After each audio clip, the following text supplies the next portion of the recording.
Hazrat Aisha radiyallahu anha states, on the day of the Battle of Trench, a man belonging to the Quraysh called Habban bin Araiqa shot an arrow at Hazrat Sa'ad bin Mu'az.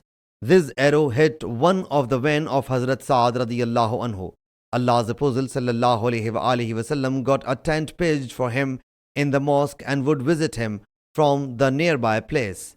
When Allah's Apostle sallallahu alaihi wasallam returned from the battle of Trench, he sallallahu alaihi wasallam laid down the weapons and took a bath. Right then Hazrat Gabriel alayhi salam came to him, shaking the dust off his head, and submitted, "You have laid down the weapons. By Allah Jalla Jalaluhu, we have not yet laid down the weapons, so proceed towards them." Allah's Apostle sallallahu alaihi wasallam inquired where. He thereupon beckoned towards Banu Qurayza. He sallallahu alaihi wasallam then fought a war against them, and they descended from the castle.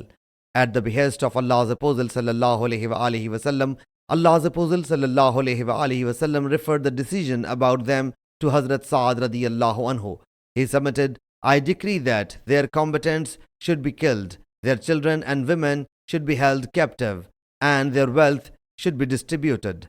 Sahih Muslim Hadees number 4573.